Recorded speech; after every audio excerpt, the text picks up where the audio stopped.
themselves or just a complete homer that didn't. Well, then again, a lot of people, they already had the parade before the season started. So then again, I don't know. But I think everybody with some reality knew that this was going to be a couple of seasons. I said 2 to 3 before they win a championship. I thought year 2, they could be right there, perhaps win it. Year 3, absolutely, because you got to figure this stuff out and then figure out how to fix it, you know? So I'm not panicking like, oh, well, it's going to be a disaster because they don't win the championship here this season. You know, that being said, you have to learn from when you're growing and learning, you have to actually do that. Learning and growing doesn't mean standing in front of the media and saying the same thing every week and acknowledging the same problems. They have to work on them. And 30 games in, it's one thing to lose to the San Antonio Spurs, to the Oklahoma City Thunder, even to mediocre teams that play hard, but to get rolled by 25 plus twice in less than 2 weeks at home, including to a team that just let its best player go, and those kind of things, that's different.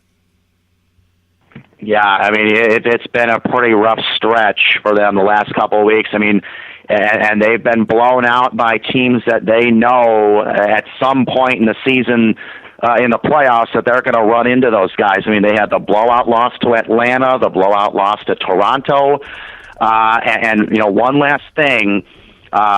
Really, the Cavaliers always, in the past couple of years, have seemed to play their toughest schedule in the month of January. And I'm looking at the Cavaliers' schedule right now, and I'm starting to bite my nails just looking at a couple of these teams that they got on the schedule. They've got Dallas on Sunday, the 4th. They've got Houston and Golden State in the same week.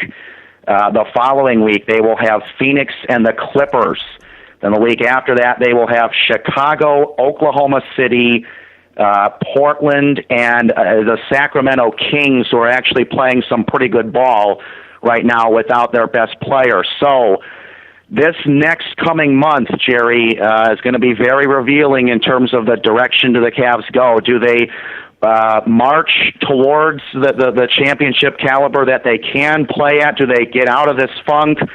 Or do they let all of this kind of shoot them out of the roof, and do they go into the playoffs as a very pedestrian 3, 4, or 5 seed? I don't know. We'll find out soon, but they've got a hard schedule coming up, no doubt about it.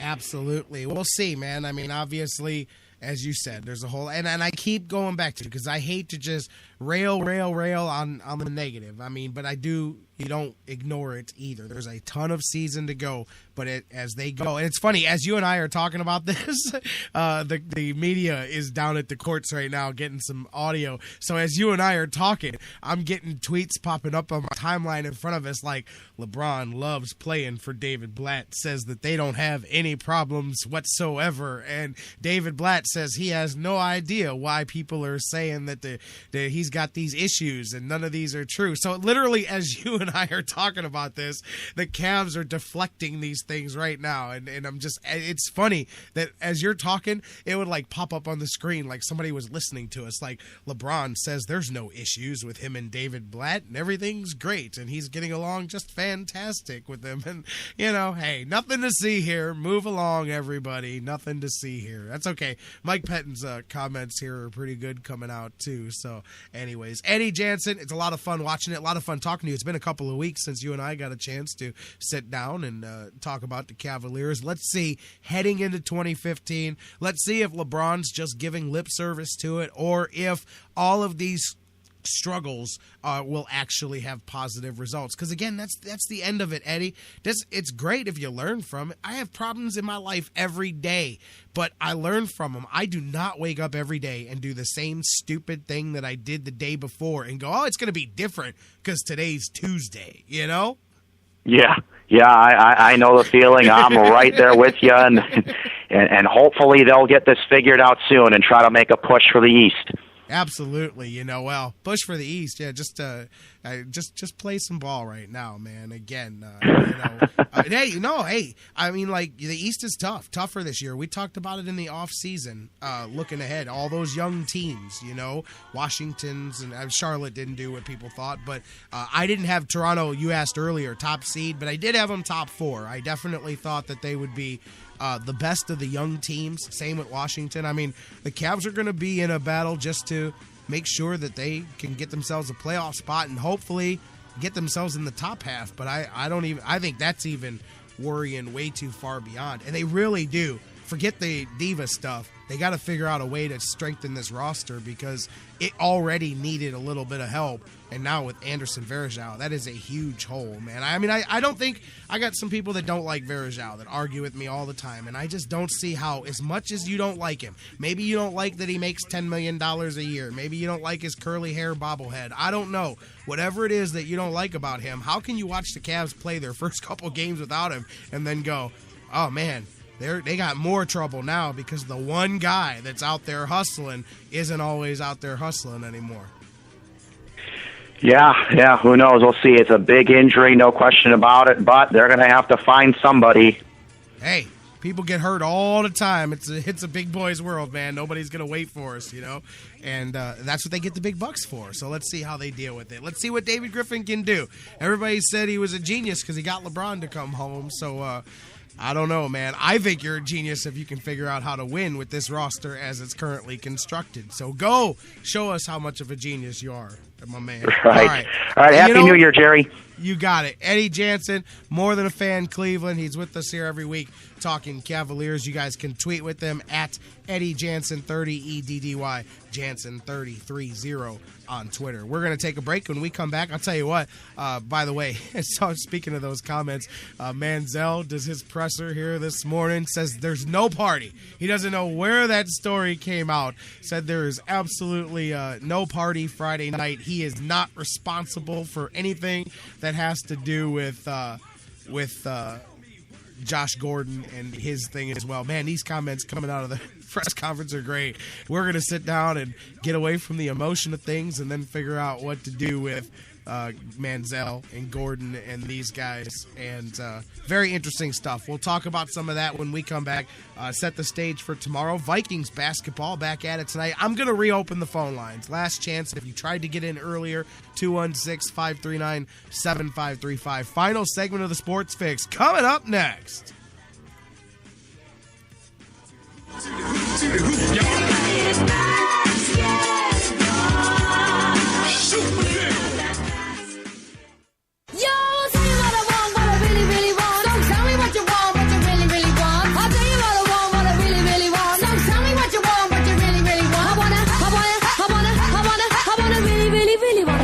To the Sports Fix. If you want to be my lover.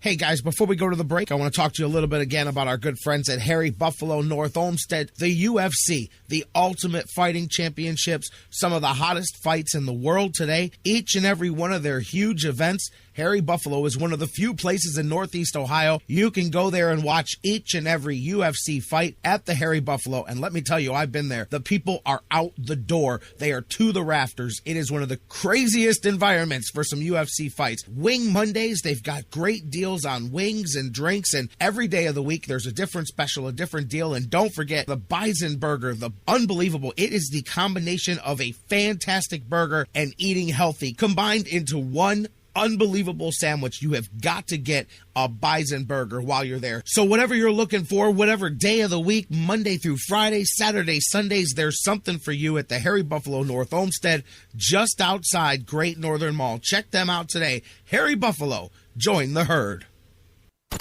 It's an addiction. The Sports Fix. We'll be right back.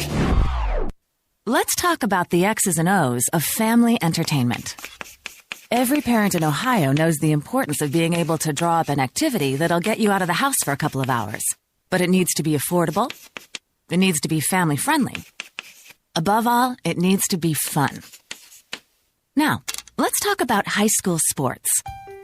Bang for your buck, school sports provide the perfect game plan for your family. You'll enjoy all of the drama and excitement competitive sports offer. You'll be supporting the future leaders of our community in a meaningful way. Best of all, you can take the entire family without breaking the bank. Heck, You won't even dent it. Now, enough chalk talk. Let's get out there and see what's playing at the high school in your community. School sports. Good for our kids, good for our community. This message presented by the Ohio High School Athletic Association and the Ohio Interscholastic Athletic Administrators Association. Whether it's an oil change or a new set of tires, Quick Lane at Valley Ford Truck has you covered for your car care needs. They're your neighborhood quick service experts. They also offer a low price tire guarantee. Choose from 13 brands, and if you find the same tires at a lower price within 30 days, Quick Lane at Valley Ford will refund the difference. 5715 Canal Road, right under the 480 bridge in Valley View. Come see why life is better in the Quick Lane. quicklane.com/Valley Ford Truck.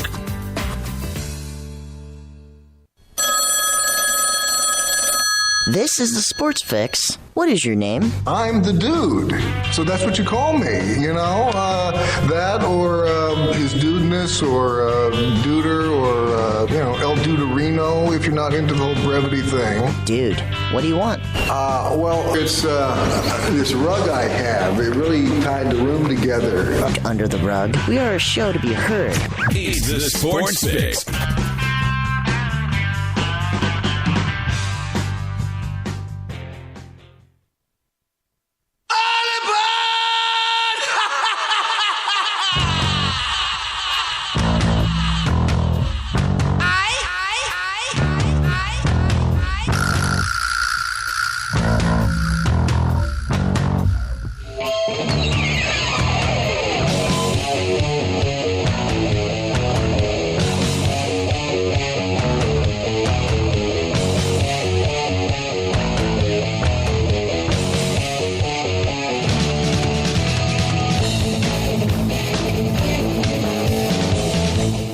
Welcome back to the Sports Fix Live across the Sports Fix Radio Network. Listen, before we roll on, J-Rock back with you guys. If anybody thinks that I am unfairly maligning LeBron James in that last segment and some of the things that I say, let me just read you two of the quotes that just came out a few minutes ago. When LeBron James was asked this morning if David Blatt is the right coach for the Cavs, he said, I mean, he's our coach. What other coach do we have?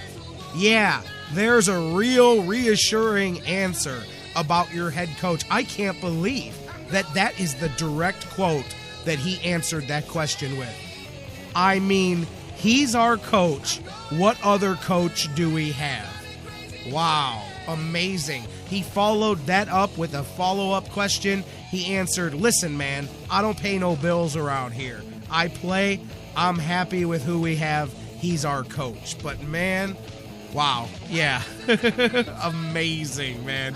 And you guys tell me that the environment here is not the reason why he's different than he was in Miami. He may have been different in Miami, and that enabled him to win some championships, but he is not different back here in Cleveland. He is missing the accountability that he had in Miami, and he is missing a coach, owner, or teammate that he feels he has to answer to as a friend, respectfully as a teammate, like he did with Dwayne Wade. I mean, clearly he does not have that here. Will it end up good? Hey, maybe it will. Maybe LeBron James is so great that he can single-handedly lead this team to a championship.